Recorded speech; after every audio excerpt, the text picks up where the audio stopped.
lệ giờ vẫn chỉ là lệ đang xuyên được những với thì là những cái bị làm sao nó cũng thì đây là không nó cũng anh ấy cái sản phẩm sản phẩm đây là nó mangตัวรูปครับจนรู้สึกมันตั้มเล่นบอกว่าเราจะมันสวยเข้าตัวเลยที่อันนี้เนี่ยตัวไล่ไอ้บิ๊กอินเทอร์ไลท์เนี่ยจนส่วนนั้นตั้มตัดไอ้พอเนี่ยที่ตัวไล่กันส่วนนั้นไอ้พอ education system ที่หัน reform อาเซียนชุดดูนั่นเองในฝั่งนี้ส่วนที่สุดที่ตั้มตัดอารมณ์สมดุลนะส่วนที่พอจะสวยไปเนี่ยที่พออันนี้ว่ามาใส่ให้กันไอ้การการเรียนเรียนดูรูปนี้น่าเฟ่อันเฟซบุ๊กมีท็อปิกไว้อะไรกันอันนี้เทียมาช่วยจะทำส่วนนี้ดูเลยที่ที่อันเดิมมุ่งหุ่นเราบ้านกันเทียมาส่วนนั้นอันสวยจังเลยมาพบคนก็ส่วนนั้นส่วนนั้นส่วนที่ทำพบสวยในกันหน่อมส่วนอีบ้านพาริละที่ข้านี่กันสวยกันมันมาได้พบกันส่วนตัวเป็นหมดเนี่ยแต่หมดให้มาเนี่ยสวยเลยตัวของชุมชนมันครับเราได้เห็นกันที่ตัวนี้กันสวยตัวนี้จู่อยากให้กันหัวข้าเล็กสีละหนุ่มติกาอันนี้พูดอะไรกันพิจารณาหนุ่มนี่เอามาพิจารณาหนุ่มนี่ที่เป็นโลดcorporate ที่ซ้ำๆที่ยังผมไม่รู้สึกที่อันไหนน้องชีนะสิ่งตั้งตัวว่าอันไหนดันเชียร์เวลามาส่วนนี้start เนี่ยมันนี่กันที่อันที่น่าสวยพอเสียงกันนี่นะจนตัวเดียวเห็นอะไรอย่างนี้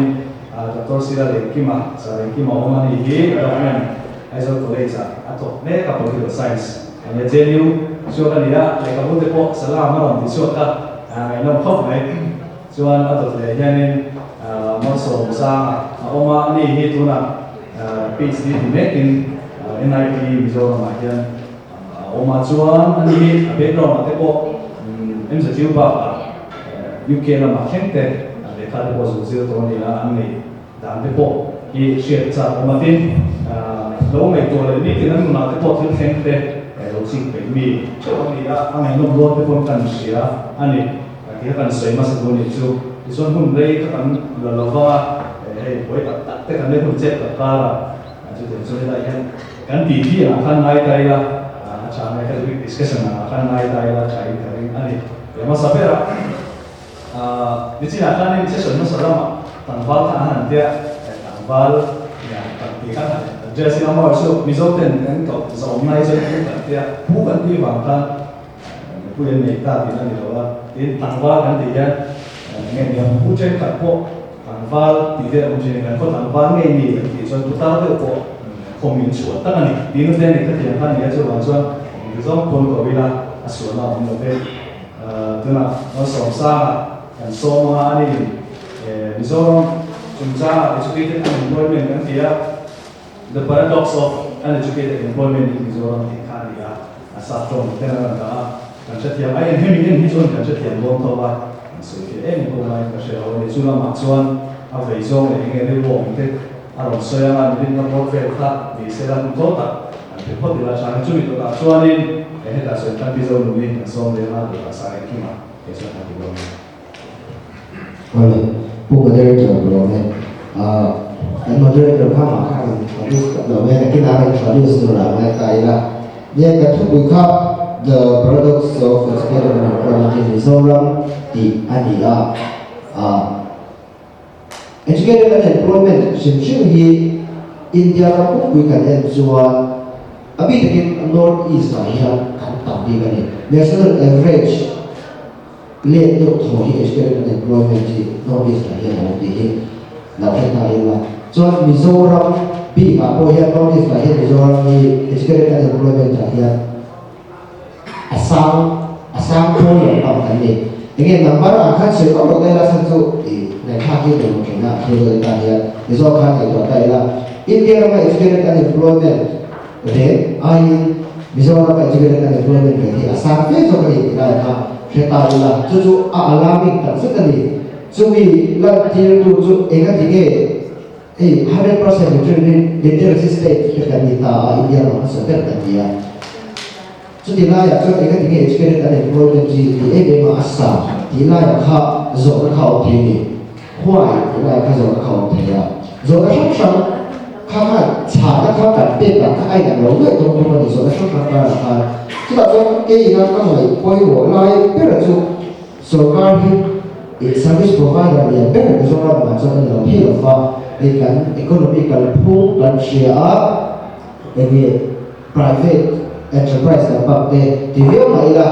private enterprise tam tak chor pha big farms kan yen chi kan na ge kan lo ni so ba cha sarkar hi service provider le better lo thi lo fa mi tam tak ko ina kan tu le kan better sarkar ka to kha le se la ni chumi ni ba cha sarkar ina kan sarkar ma hian mi zong zong kan yu vek si seng si ma sarkar ma hian mi zong zong educated youth zong zong mi sarkar ma hian mi accommodate seng si ma chu ti lai chuan ni buai thak lai ta khi o ni ka sia hi mi ko ma hian policy poi sarkar hian ni hei ka sa ta la ya mala ka ta ka la ban kai ko ya ko entrepreneurship development ke a ka kala chu ti lai ka ra chuan skills gap hi asang ni ni la hi ka sia ta tu ni ka sia hey, kita international minister kan, international apa ada exposure ke ini perkara ni sofa, tu nak ya, buat pui teko, sudah WTO World Trade Organization lah, nanti ya thakar pui kan iso tu nak ni teko, cumi nasi teko kan tiang lobby kan teko, masih skills dia ni azam ni nilai, kita buat apa tu nilai classroom có cảnh thiếu diệu tốt biệt là vậy skill gì mai nhỉ skill so những cái cảnh bị cho trong thiền cái phong skill gì đó người ta thì nào cảnh số tuổi đó gì đó thiền nó để đấu ngay nhỉ hiện nay tham hai ngay nhỉ thế nên cái economics gì lại cái gì à economics cho thế bị law thì mà thì cái subject knowledge chỉ là vậy à thế là computer analysis thì cái thiếu tấm tập data big data analysis ang jite kha thiam te nge ngai World Bank ate wo ADB ate wo international la pa ate wo na lo zong do kai la economy sa ma thong zon kha thiam skills kha ngai ngai da de chu India ma so ne kan ta kal pu shi bi by qualification na kala ma se private na thong le private ka so te international organization sa te jo ni skill based ya na hi skill based employment je account qualification based here skills plus experience based here nah hika to India dengan exam system qualification based yang kala ini dirata ki ini gap dari di sini wan itu NDP po ini dirahi untuk kita tu ni bersih coba cari poin pakat naik poin tadi kan semua orang naik poin itu mereka itu ikan education system ini sudah luar satu education system ha solo kala thelo ni la hey India Mizoram aso ka education ka service provider level sarkar ani ya ni kuma khan Mizoram assembly debate ka khan kan deputy secretary dan masia kami na asal ka so kabia so aya primary level middle school ka ma so high school hi an khat de ba haya ku ban ma kata primary level middle high school ka so ka high school ka ya kan anh lên cái việc kia cái gì cả xây đi, ông sẽ cho nên hết thì phải ăn muối lắm, bà mà bụng phía wa, ăn chung lắm, bà cái gì bụng lại chỉ là cái gì, hay là skill basic, skill basic cái này là xem đi cái gì à, chứ còn sao higher education đấy, high school gì cái gì, tụi ai vậy, accessible đâu cho cái gì là, cho nên ví dụ là chúng ta sẽ làm ra cái gì đó, cái density ya mà, chứ chúng ta là accessible là xem được cho cái gì đó thì lại riêng lại mình ông đối tượng này tụi cho thế thì lại mua ở here ông các tụi nó mình đi ở chỉ do mà sở các quỹ là cái này approve vậy là khai đi lo là ai được và ông bạn nên ăn sở các cái thì tụi ta là diversify đó và hay là education service bị quỹ tại quỹ lại ở chỗ này cái gì đó chúng mình tụi ta là cho sở các cái thì nó chỉ điều mà cái này có khả năng là education department là cái quay sự chỉ là mà sẽ chú ai cho Mizoram School trong sang hậu các hàng cái máy các pháp có cái của là thì các cái cái máy nó là ôn observation sản xuất đi PPP một là education system là cái akun cái gì à cái higher secondary school là cái chính tăng là PPP một thêm cái là Sokara thì cái top ai rồi hay cái access ada drama so service delivery của thì sao mình cái đi lại mà cái sự cho nó tốt hơn lắm sự tu teachers pupils ratio ni thil te na na thong sa sikula hian teachers pupils ratio ai poi mo chu subject teachers ratio ni poi mo so ka ni tha chu thingkam ka pakada chuan mi som hi zirlai lama ma se kha high school lo example lo the high school ka subject na ji me tho mai kha subject ma kha mi som hi chuan TPR la chuan se beauty pa ni le to no tu ma se subject ma kha ni me tho ni kha chỉ khi thì do mà quality base là thiên cả tầng quy định cho nên để hết là India là model à Mỹ quy định tầng liên tục năm model là gì là education system là tầng quy định cho hết là educated unemployment thì chú vì để các số thế này là structure là số gì là khi thì do khai nên cái tầng quy định của mình sẽ là sự nó sẽ cần để anh nhé rồi bên bậc thang không này nè sợi sầu từ ống sầu ba không này các bạn sợi khác đi không này tú nó làm topic bây giờ bây giờ cái unemployment cái gì chứ anh nghe các bạn sầu nó sẵn mà đi khác bây một cái này hết bên đầu để anh thấy thấy tu được sợi ta phát triển không này này bây giờ mà hiện hết tiền lắm này về này đi trở lại bộ các ông đầu su đi thấy lo các ông nghề mà đầu su kan soi chuan na platform te pawh thalo pawh ni te ke a main lama chuanin vai lama ti tai a an state election don hianin Rajasthan Haryana te kan enana chuta chuanin mipui zing an kala journalist India Today le te sam chuta chuan zon an zok thin ani enge in than chan tu enge tu ma mi in than to lo tu na chan tu ti te chuti a chuan thalai khom te chuanin educated unemployment rate sang tu ti te mo ka ti te khan chi ni chu Mizoram ai chuan kan in than don kan soiri hi ala ni lau kho mai chalai zing a po tinu le pa to ne kan fa te na zo har ti mo chu ni system chu ti hi ani lo le mai kan politics level po hi khan ka soi tu la tam min ka ni ma chu so te po so na lan ti ra chu education kan thiar dan le tin election so fan am thang a chuan chu tat le employment le siam a khoi tang lam na chan kha education kan kal pui ta te tat me ni sina som sa na so khani skills lama kan tan lo chuan so kan themi nge ne ma le qualification ka tian chau kha ni so na ti te mai thei ni pakhat le kan so le chu pizon ni lo rin chu ni tun in the parliament sitting up khanin ka gaf chada khanin India MP no Bombay Punjab changa ama mi changa MP khanin na soi anon soi kha civil service lama ding tu hianin exam kan bol saya politics line apo hianin engamo te khomi chu tu lo mo exam hi tu lo mo ti lam hoi la se chu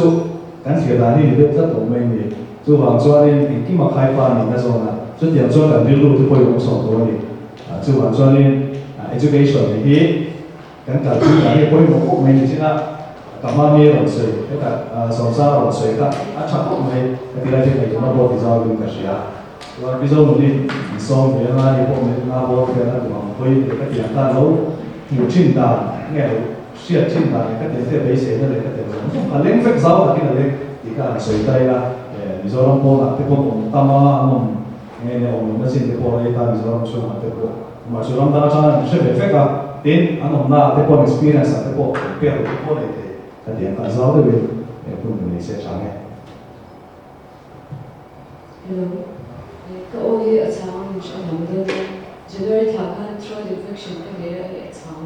then the do ki me chan so wa ta mo so be de so ve na ye ma sai David he le chance de Thailand Academy kalau pitu perlu tak takin kalau pitu la Mizoram pun la pun Hindu bangin Mizoram chat I kabe mem china toy ni juga tu saya William ke kalau memang pemain juara ke agree PM lawa acan tu 98 la Mizoram tu swasta tu orang kan Mizoram ni kalau pek ina heta a granular level machine quality ka kashelo chine ni chu chuan I ka pek ena lo tong khom ve china statistics te kan ena base statistics a misleading lu to ka ni chu e na disease ni nga mo at sirong kanin himani kanin mudan ka nga kan lo ve ve chhin chon David Kabir Shah Chang Khan hey ama generation ni zo mi pa fel lo tam sia te ko mo Mizoram University te ko zo mo ka lo ve mi chu pe pa ka I hemi kan lo in sha thil kan lo len ba thu kan lo len ba ti da ka lo ti per lo ti tu na ya ka sha chwa ka Human Development Index of Mizoram kan sang pa lu tu ka chu chu wait kan ya tam de pe chu ni zero chu de phet ka tu bari ga ma se anga je tu ten tam chong lo wa ka fa pa ni kum ma sa ka ni Alliance University Engineering Zero BTech 2010 dong khain hey direct to lai chuan kala soi tu to na job market fit hi apui mo lu tu ka wang hian engineering ka anjir tir mot lawa Indiaram ka study theory chu mo project ka an le ka zira lu ma khan private university ni wang khan hey government university boyang han zero shan lawa job market fit kan lai pui mo en ne chu so engineering kami topic anjir ma khan college an sia ka Indiaram an madi batch ka group de nan chen shawa Indiaram pui anjir tir ni Human Development Index sa eng state he chang kam eng state he an analyze ka aron ho khan lom lu tu ka fa pa so anu North East Island pian data kami online an ven na khan an type in khan aron green chin ni state chang kam re ran aron green chin na North East Island state pakati alo green big zen la pachate what is this small state alo green se agree on that so a Human Development Index and parameters ko asam tinani Mizoram ka alo ni zela hi ma Mizoram ka nisya at lom lu tukhan aron ni so kan Growth Development Index kan sanja te po hi so ino sa kan lo shilo kan ma ani ka kanin en yam lu tukchuan inge heta Mizoram po na kan compete siya po kan shidon lo ni so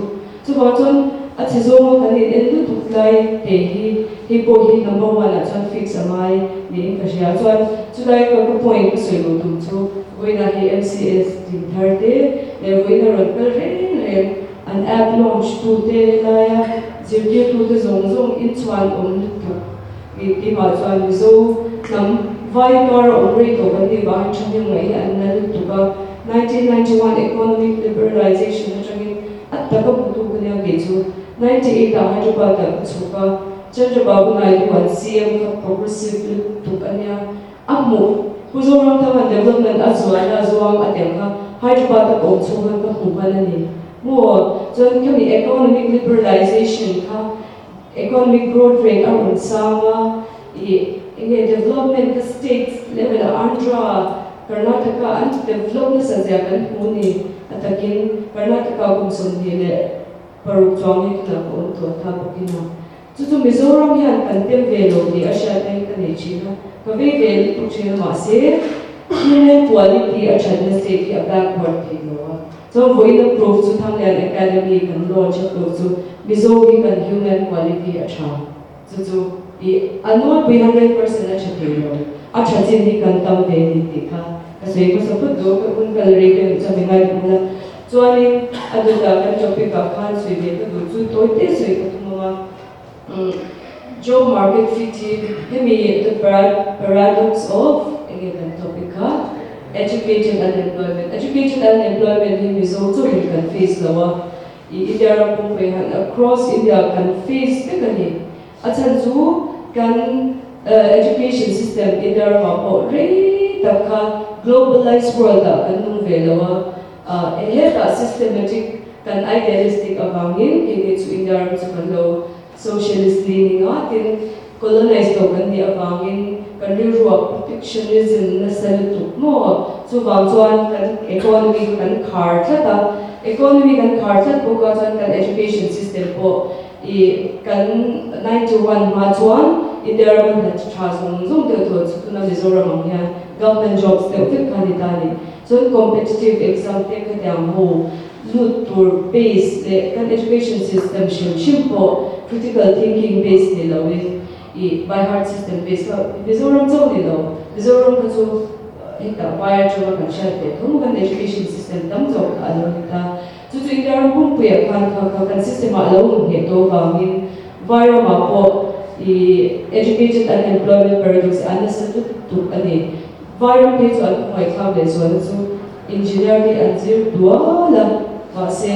an mani line an da ka okay lo chen so IIT an kala chemical engineering kan zira chemical engineering ka an ro jir chwa ka government an du chwa corporate an ta kan ha bang de tu ni metallurgy ki te ma se chu ta chang ka soi du chu job market fit thi apoi mol tu ka chuan kha kan no graduate ta ani ko in money skill number one skill development ni apoi mo ni engla na chang po in no graduate ta ila kan kan chat chan chuan hemi unemployment environment fix dan ka soyama chuan engineer technology so ta stream shama chang in chen ta brand name and du ba shim shim NIT lu shim na chuan any stream and that to pam IIT du ba shim kan any stream metallurgy engineering application clearly to more ma se corporate yan engineer past brand name college so re so an ta an heart of the chuan an engineer po kanila coding an zirtil chita so they all become software engineers anyway and it's more so they are chuan job market fit hi apoi mol to ka bizor ma chuan in to na so private corporate private sector ni kan la nei tam lawa ki mai na bizor chalai te ka challenge be du na chu to na ya startup mission mizoram ZPM ama kal to sa hi ama government pani job kal to sa kal ne ko mani chu mani abe ko ro anun kala to na po yan funding ZPM mai han na sa takin central government training bill bet an tu mani mizoram mai yan sarkar na thok fek kan tu chuan kan in dai to lo ni chu mo he special lo chu MCS an ting mai chuan thanglen academy te ko chu da chuan role pui mo ta kan play do ni bitam takha group A group B a nu tam chuan khami tur kha chuan in mi special lo ni te amai mo mi academic tak ni te tin again mi taima na dan song te lo in am lo wa hemi le khazir pa mai traditional academic line mi taima ni te alo mai khatiang tui lo tan chuan startup lampang mani tui na lampang a hianin entrepreneurship hi ki chuan ka encourage em duwa entrepreneurship a tui tan chuan ka soile to de ka top do to tui do tan chuan chu startup mission chu lo mai den ula an tu mai promote tour an ron kala chu Bangalore IIM akhanin Mizoram startup mission try to take up an low trainer so that's what he'll come tak an mani po ng Ronzir so kanit ya kan lo po mo Bangalore Mizo kan so ta an into to Mizo chalai ta hiyan mani entrepreneurship idea ni an idea aron itcha business kan convert to support kan to ya to na yan 1,200 crores funding central government kan deal ka meron approved chuan Mizoram na sa taking promote kan to mani antia so number 2 academic line na tuitan le civil service alutu tan khan kan clean kan successful do chuan thilpui mo tak chu tu lai chuan critical thinking kha pui mo mani by heart system in zona an zo to don lo chu chuan critical thinking le tu khan Elon Musk na so pui mo chu first principles thinking bi ania chu ke ma poi kala kathil ka chare ka apply ani ka ek topic po hi chare la a basic level la any ka chat chan chuan khami atama a basic ka chan to chuan he la a high level po kami ron analyze se a basic ka train ka mai to chawama shat ya mo ol chini chu first principles thinking ka any topic in maths and science so a first principles thinking to apply thiam tur khalin a basic til chiar mun pe apoi mo a basic til kan shat thiam tur re chu high level thinking lo mo shat thiam mo chi Number 2 critical thinking kha in give me one perspective atang loin different perspective atang like to koma facts a factual information exactly on the lab kon the like to koma so critical analysis both sides hilang pang again perspective in no analyze the amount on real world facts le na compare the comparative analysis the chung chung poi mo the so sa tan so ho tin au ni老后呢，那个走路走呢，随前些时候呢，先看呢，民地 film visual，那时候呢，嘛就那个看的些那他们学长的话，做那个内地啊，应该就来做内地的话嘛，你说 context 啊，拉入这些的来那所以话，啥人去嘛，都看这个我们我是做的，呀，ตัวนั้น topic พอฮิ虽然上上一层这都你感觉啊，你就让你就这个写题你这是来打过三等你啊，三个等你在这我按这个呢，配准看你没有这个，你看你个三个等你做，我们老师这是来就给你看，当你这个写这问题呀，问题这个你看没有你这里看你没有嘛，就 educated 来的看。educated level 即係上看難做那個話，你看呢，做喺度做 educated 做那做呢，天底下面天不看你單呢，being educated，咁啊，就literally 跟你那 level 做，佢跟你我哋做那當時你，being 嘅 money society 啊，呢，就話說呢，睇嚟啲博客。所以，你說睇嚟啲 educated or literate 跟你啲看。做那咧，所以造成特你的本卡西啊，或者是啥人去嘛，说啊，你是看你本造的，因不能你做了买了啥呢？你係咩啊？把水杯啲好看喎，水出嚟咩？你地上嘅嗰啲水嘅，這個內容啲嘅，我媽出個係ช่วงนี้เนี่ยมีส่วนนี้นะ所以มีส่วนเราสอนทำแต่ก็ที่พวกผมสอนกันเนี่ยที่ที่ว่าช่วงนี้สอนสอนมาแล้วเราใส่พวกเขาที่คนมาสอนตัวกันในไลน์ครับใส่ดูก็ใส่เดี๋ยวนู้นเขาว่าพอขันมาช่วงนี้เนี่ยที่น่ากันมาตัวนี้ตัวนี้เราใส่เดี๋ยวเขาให้เลขาธิการกันดีเลยเลยที่มีการอัปเกรดตัวช่วยอะไรกันเนี่ยไอ้ตัวนั้นเห็นคนที่ใช้นี่ปีกันทำมาserba sih horong tapi maya cencu khusus tapi yang akhirnya dah kan dia tak itu yang tilpui mau kan ini seperti itu boleh kan kau harus kita lihat kerja cuma ini seperti itu cuma sih yang coklat loh kan ini cuma ini rawin kerja di acuan kaki ini upgrade loh ngaya son coklat helaya community ti cha community ako India cha kan nei da phok me chu kan selba sahi apoi moi bria kan zir ama kan ni thiam tira mase kan zir ama ma kha apo har sa lo chuan kan thim sa lo ti kha a omin bria and then ini chu co science is a to kan ta co science chuan aya realism le idealism da idealism itu tema akhir kalau kita cari dengan liberalism yang benar, jadi kalau masalah ya, tu namanya beda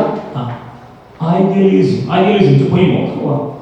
Rimanya ini seperti kita tu, ini kira anak ini mudah suka se liberalism kemana sih lo sila, helaya kapar macam sih kan, mudah ya kita boleh ini, mak bukan Delhi University ya MA itu tanpa pakar. Mizoram azumna swima pakhat na dikha abai dong bor mayan thia chu achana cha helaya MBA zirti le thola MA ka ai fi so lo to ka thia chu helaya kan pakhat na kha thiam lo ya ni lo helaya ni zirti thin le thola zirti thin kan lo kha lo chu lo so ni ka te na ha ni kan syllabus te po hi kan upgrade thi angai he ka ya APSC exam kan tadi memang UPSC kan exam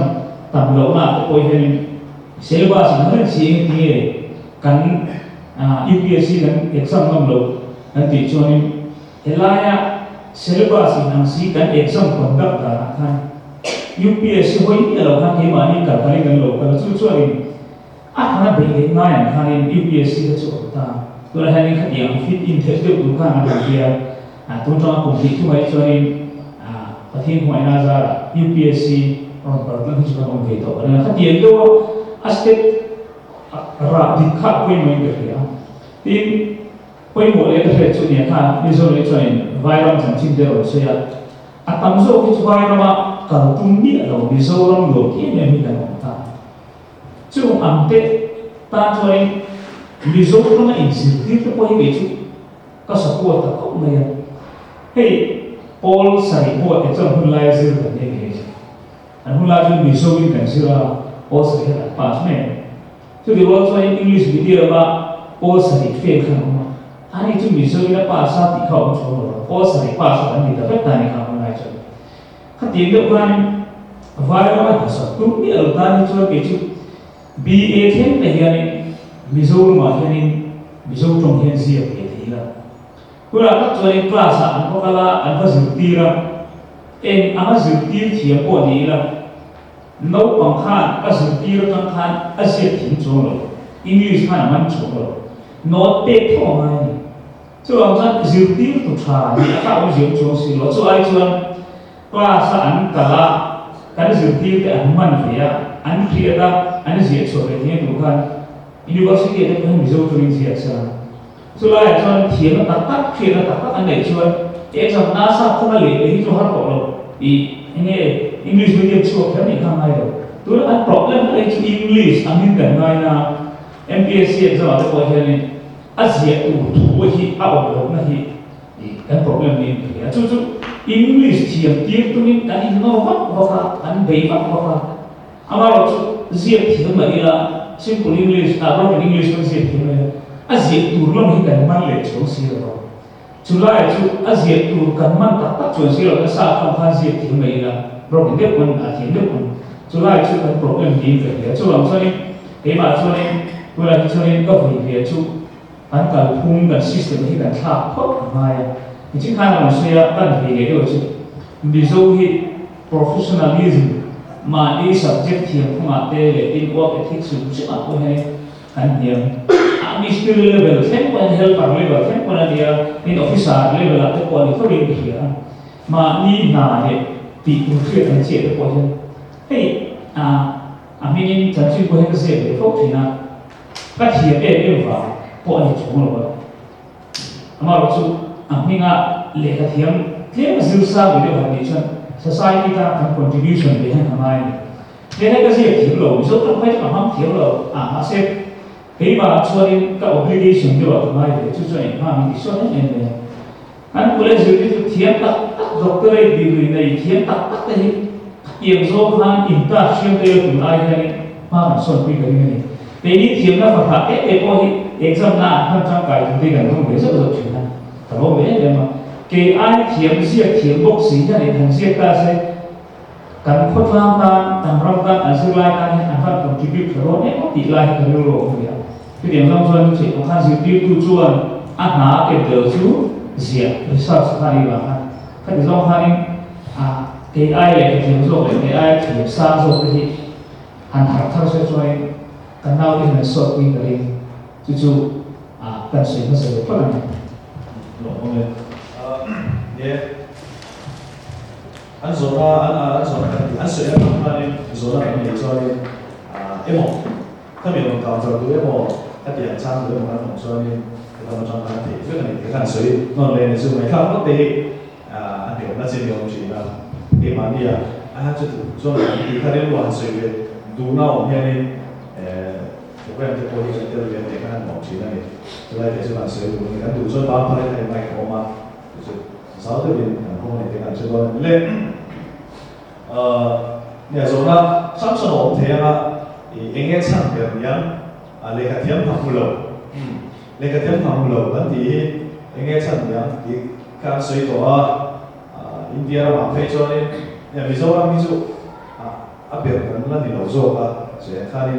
ให้เดียน population ต่ำสิ่งเจ๋งต่ำเพราะว่าเพชรนี่มาเนี่ยที่ก็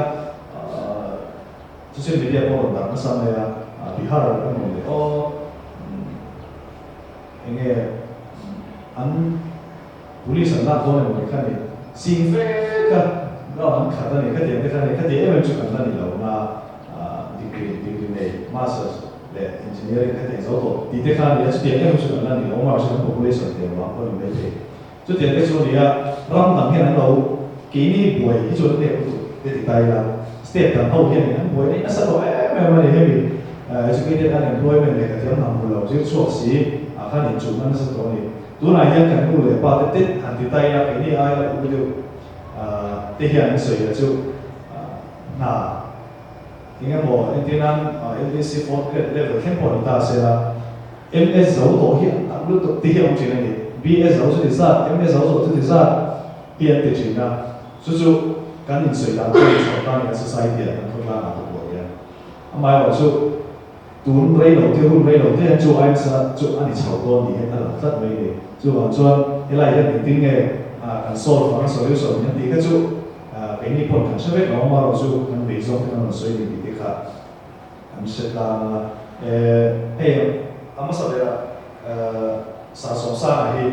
หันโจทย์เด็ดสวยจังพวกหันให้เนี่ยตุนมาจนสวยจริงนะ PPP หมดที่public private partnership กันดีค่ะมิโซรัมอินเดียรัมindependent มาจวนนี้สักอินันนี่ก็ถูกจีนไล่ก็จวนนี้กันจีนนั่นเองนี่เขาใช้หน้าคุยกันหน้าคุยนี่จวนจวนนี้ตัวนั้นมีเทียมกันดีนี่จริงนะตั้งแต่แค่เดี๋ยวมีเห็นตั้งสักตัวมันจวนที่ทำให้พวกนี้สุดเสียกันงูอะไรกับพวกที่พวกนี้มีน้ำตาลแต่ IS กันนี่เท่กันเดียว competitive level ละvolunteer level ละอินเสียถึงเขาที่พวกนี้ข้าทราบพวกนั้นเองคนที่ไม่เดียวเขาใช้เวลาเองคนที่จะนอนสิช่วงที่อันนี้ถูกไม่นี่จุดเดียวที่ช่วงนี้จุดตัดจวนนี้อันถูกเขาแล้วเขาใช้เลยเขาตัดถูกเขาไม่ถึงกันเนี่ยตัวไหนเนี่ยกันสอบเนี่ยสอบการเรียนกันละเที่ยวตัวหัวเนี่ยอามาสกูลเช็คกันที่จู่เขาใช้ที่พบเป็นคนเดียวตัวนี้จู่หางจวนตัวนั้นเราสวยครับเนี่ยเป็นอาเฟคอบินกันเสียPPP หมดเลยที่เรื่องอะไรเนี่ยอันนี้เราจวนในตัวนี้นะกันถึงว่าเราจวนฉันเนี่ยมันเนี่ยที่พอที่เนี่ยมีโอ้ดีที่พอเอามาเนี่ยสอบการที่เราเนี่ยจวนเจ๋อเลยไม่ไม่จู่ตั้งหลักที่เราว่ามันเจ๋อเราเนี่ยจวนกันเนี่ยเป็นฟัดเนี่ยที่ขนาดนี้จู่เราจวนเนี่ยถ้าเราสวยครับไอ้น้องเฟลก็จะข้ามที่พอเองที่เนี่ยเนี่ยจู่มีจวนที่เนี่ยกัน education level เลยที่รอนคาบแล้วรอนคาบแล้วรอนคาบแล้วเท่าไหร่จู่จวนเนี่ยเองที่เนี่ยกันเรามาเองที่เนี่ยกันเลยกันเทียมทำมูลมันเตียนเต้โอ้อันนี้เพื่อนเลเวลเลยที่เองเนี่ยอดีตเตียนเทียมอาเก็บเทียมอดีตเทียมที่ที่พอว่ามีฉากสัปดาห์เสร็จแล้วก็จู่มีเดียวจวนอามันอดีตที่พอสวยๆเลยก็เสร็จแล้วใช่ไหมเนี่ยอันหลงก็ไปPPP หมดที่ได้ทำยังจู่ๆข้าสาวโดนอันนี้เราจะสาวข้าอีกเรื่องไปเอาเสียงกระดาษส่วนนี้ที่ได้แบบพวกเราเดินเป็นคนสวยฝีหมู่พูดนะครับให้ได้สองข้าตัวฉัน100% government provision ของเรื่อง education ที่เราได้เห็นนี่เราเรียน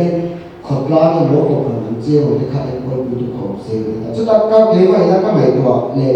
ไอ้แค่educate เป็นอะไรeducation นี่คือ government intervention มีนี่การเรียนเสียakhirnya besok kali itu soal department lihat bui orang yang regulatory body education itu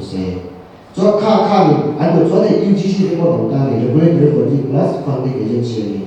kan dia itu kali sekarang pun sekolah kan jangan ada mal soal kami regulatory body kali ini terus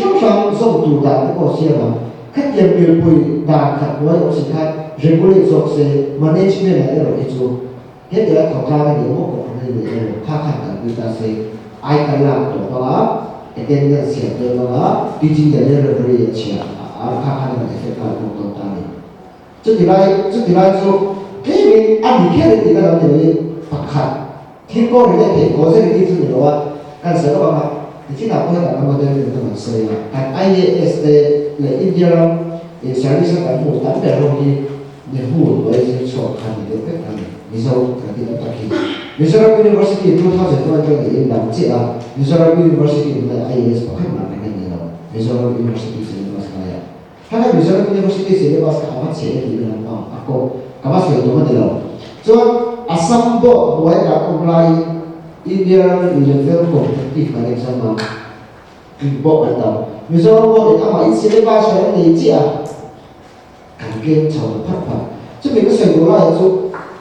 thì hết cả các bên lựa chọn rồi các bạn số các làm hay kiếm các aro để cái tiền đó còn cái sử dụng cái gì cái bạn đi in tai cảnh làm được rồi cái bạn đi in không biết cái bạn đi lên zero to cái gì nó cần quy cần tụng lại hiện political performance cái gì chúng mình chỉ thành một số đi cái này áp trả lâu lại khác siêu thật ra thì cái này gọi là management khác tức là thiên cả xem một con file cái to cái đã cùng tên là ai thì dường như tôi phải transfer từ lúc đó tiền kia lên này một anh đủ số thì đang cho đi khởi tổ mà sẽ siêu thật là các tổ chức tu mà sẽ các bạn đang làm được sẽ chuẩn bị làm tổ chức khẩn trương này dường như tu bộ chúng ta thì ông chờ chúng ta có tham gia tu tổ chức khẩn trương này chúng mình mà chúng management là các khẩn trương chúng mà là sẽ cho các sự funding để dường như từ lúc đó là cái siêu sẽ các nhà cái regulate cái vấn đề về mặt số hóa cho sẽ cho cái đó cho nên tụi nó hiện cái education quality so áp dụng trong cái bộ cái này thì thế thì là cái sai cái mà sự phát triển cái tụi nó cái này cái đặc biệt cái là cái gì ví dụ trong cái sự kia là mà sẽ cái sự kia là cái mà sẽ exam là cái sao nó gì mà gì kiểu cái cái này cho nên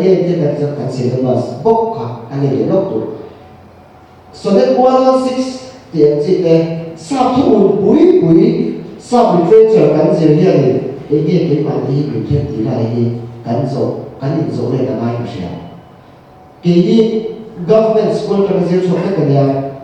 bố thu cái này ABC cái gì cho này cho bị biến ra mà cho đi cái này mà đi đến bể rồi nắm bằng khai cho áp cột thấu lại mi được school tập trung sổ khai hay bị diệt lại khi bị diệt lại bị cho cái mặt khách mà phải diệt lại rồi cái hết mà sao khai thì diệt lại bị cho mà我懂种种感谢的话，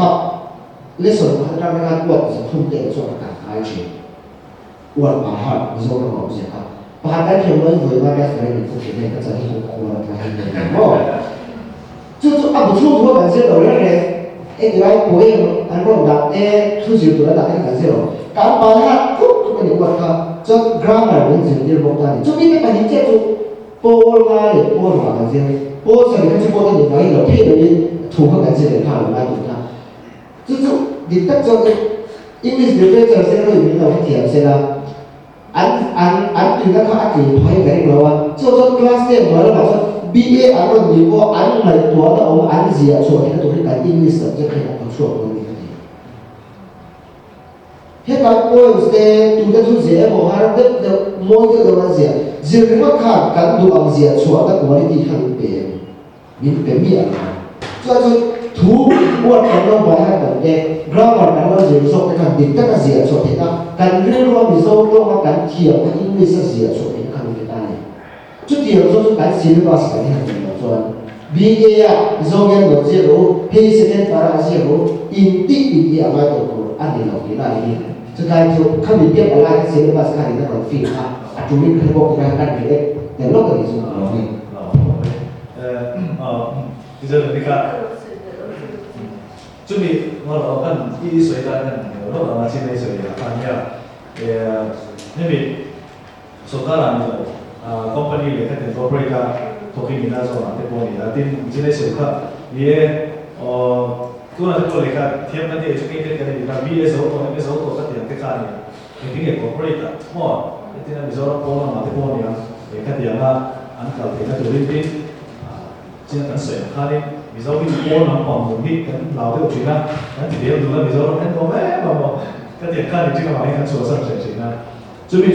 sửa sân tụ lên những cái người ta trả đến sửa cái skill support những cái cái việc thế là anh trả được thế thì tôi từ lại có bây giờ sửa thôi anh trả làm cái bộ cái tiền phát sinh sửa cái mà nó có thể phải cho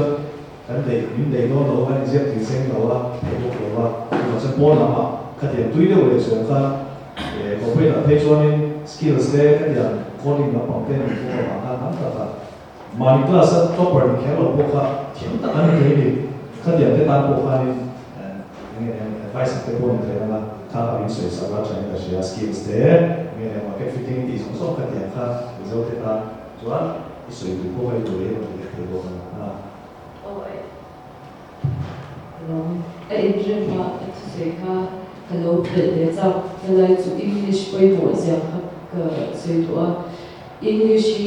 ko vele na kan global language ne kan tu e ko do lo no ka mai sam lo ti the be lo ni choice kan de lo it to be corporate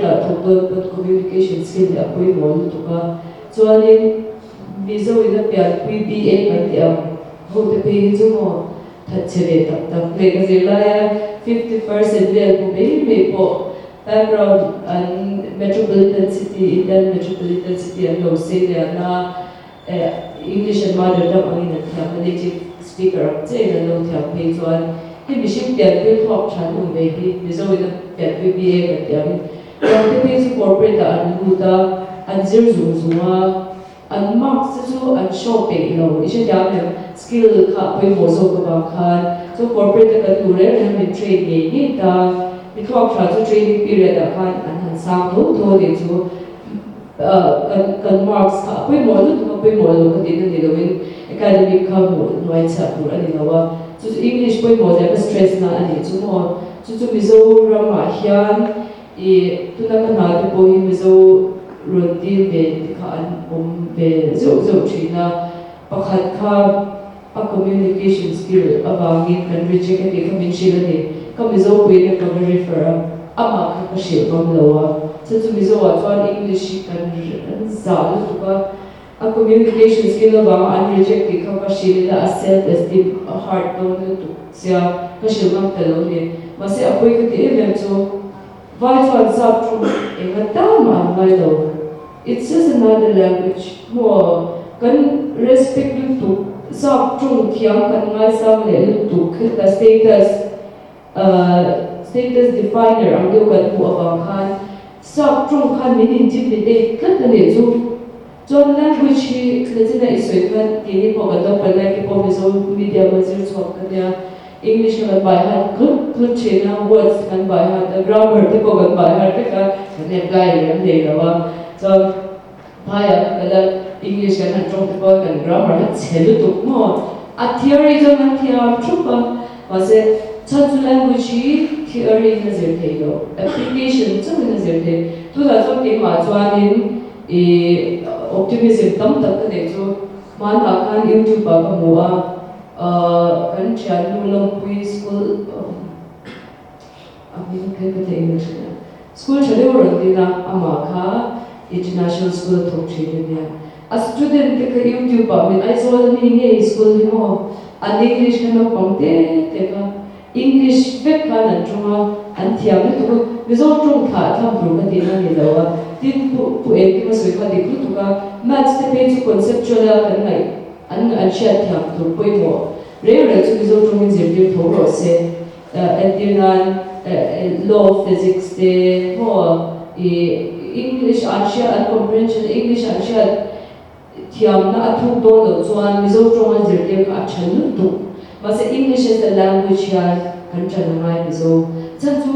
technically thiam si English in express the lo ka mizoram po na hian an man tlak lo ta chhin ni chu ko chu ga chu poi mo to ka number 1 number 2 a job market fit chu tu na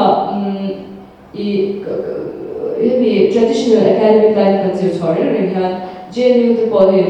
kan sela an boy chi environment chuan mizoram ma chuan JNU chu a king ban ne ya government attack kan lo chora nge thasau kan tak an thuk me ta because JNU is India number 1 university nya kan ngai sa ni me man ni var ma chuan JNU tanga zir chu ki an boy china achan chu he ta university sam dera khan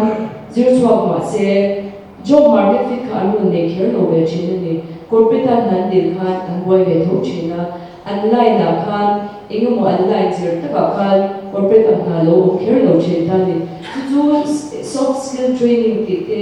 katiang skill development training ti te certification course te tam om ta hemi civil service line ka du ka chuan chu tiang chu zona mani na ti a poi mo lu tu ba soft skill ka chu interview ko chu ta te an lo train ta chuan in nge nangma kha in selam enge skill enge nangma lo hard bu tu tan khan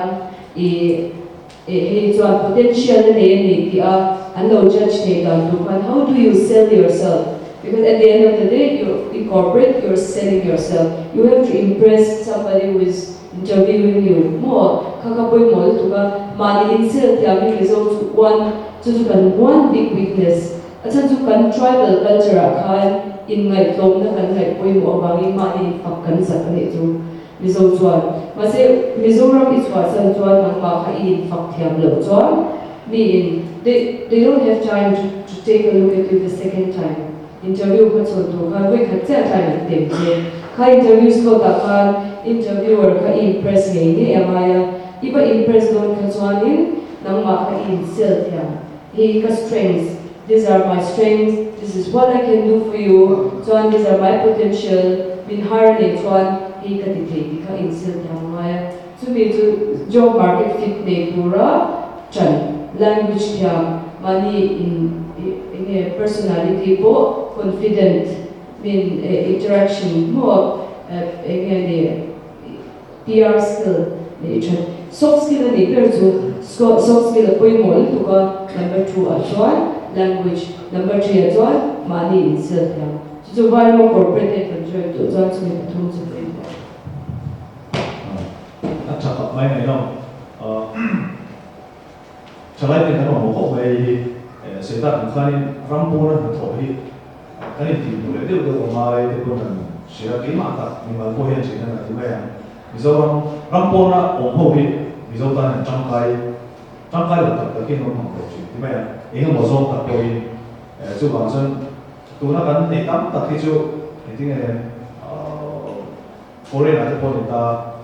하우스메이트 안에 그때도 한이 지나 가면 주비이라고 테마 네 레벨 담대 와야 인 값수 배를 뒤에 전화된 한 대로도 감대 아니야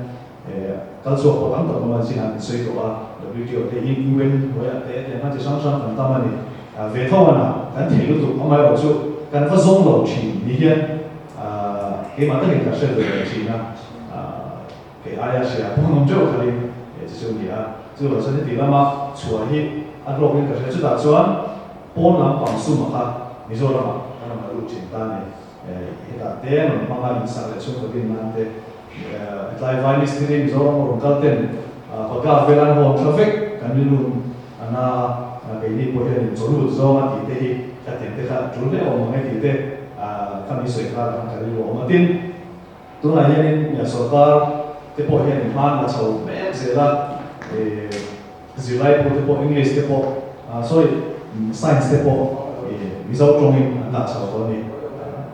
cái này là ta suy ra là thế này chúng tôi ăn xét thiệt thì nó đủ phải chúng ta cho nó sẽ cái nó bùi cái bộ cái này cái xét thiệt rồi cho nên ở tuổi tập tất thế rồi thì lấy cái tuổi cho nên cái chất thiam về lẽ mua cả nó chén kia thì na chứ còn cho nên science bộ nghe này nó một chemicals đấy thì physics nó một real ăn một chi là khác để rồi anh nó tập tất nghe thì cái chất thiam cho nên gì bộ mình mà thì là ngắm cái bộ nó ngắm thì cái bộ thì mày làm cái bộ cái chất thiam cái cho nên là trung chuẩn cái này cái system mà nghe thiam nó tập tất là bé là gì là chú educated university nak mulu khanin ngene insiam lo ma educated di mani na te po kom profete turin na kan so na po ate po min puyan ti ka be se hom te pon kan sia ni chu sa ki ma hi kan so ve na ne su ta ni hi ko le sa po ato chu wang so ni nau pang te an nau pang te he mi zo ra ko le chwa pathum chuan ni an te chia ma chu mi le ve la so nau pang te jang po kan nau te hi literally Henry educated tilai ate po an level BA an zo chon an mo the nia BA so chon in so kan du A level MCS APS mo exam te po exam te effect on ni chú cần level thì nghe chú biết trong số những cái xem thật thế nó bằng anh bộ asset số cả là nó bộ khó khăn của lệ bang con khác giáo được suy xét sai cái phi là nó đi vào chú bị số cho nên mình làm thế phần thì hiện cái bộ suy đủ sẽ để cái này cho nên cái tỷ lệ là mình đi khác hết cả cho cần không cái bộ anh thì bộ hơn đấy nè hay kan zirna sắp hay nghĩ là sắp ở ngoài để cả mà mình đang sử dụng các bộ ống thô mà được sử dụng làm nó trong hành thì cái bộ ngày trang cái bộ về được thô kan suy đoán chú nè có lẽ chẳng thô cho nên cái nấu bằng hậu hi cái số chỉ là six semester là hiện em nghỉ đồn thì hiện cái số trong cái thiếu linh thiếu gì à nhị chủ chiang rồi nhị tùng này vũ bao rồi hiện tại này tên hay cái thổ đấy chính là bộ chuộc ta thì nó mà nữa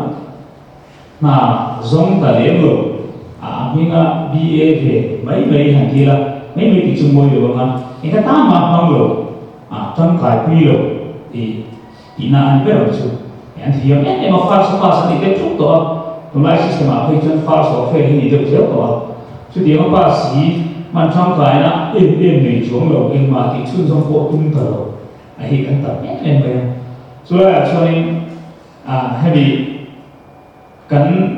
tị tù lệ nị tùng chúng ta là sử tiêu mà thì cắn tị thở lệ thì nói không mà anh tập khi này các tiền làm nị tùng em bỏ đi rồi có lẽ chỉ cần xong tất cả anh rồi bỏ đi là anh lưu rồi anh ống lẩu tất cả thì dễ thu钱了吧ngày tuổi ấy nó có hình tỷ rồi đi chút tiền ông cái chút thì anh đi thế mà cho nên cùng thung mà còn tỷ tại hai cả hai đều chỉ là cái gì chúng ta sử dụng cái anh sử lại thì anh cả quyền ngay thì anh đây đi cái sự tự chọn BA ngay chúng mình cho nên và sử hàng ngay BD cái sự tự cho nên tụi lại cho nên BA pass ngay các tiền có để chống lầu can cho nên thì cái gì tụi nó cả mấy cái chút cái suy môi nó có thể không được hiện thì tôi là thấy cho nên xây công khai nên cái gì thì mua bằng cái sở ca có lẽ chẳng hạn cái lưu đó là xin cái bộ anh tụi ai cầm lại được mai thế nào mà thì mình xem anh tao vào em bảo chú cái hàng rồi hiện anh nghe cái gì tụi cái chia được nó làm cho thì hàng cái bao giờ này được mấy chú apa ini ini kerja chú ai cho nên cái gì tụi mà zura cái gì zura nó cần thay cái mà ya mà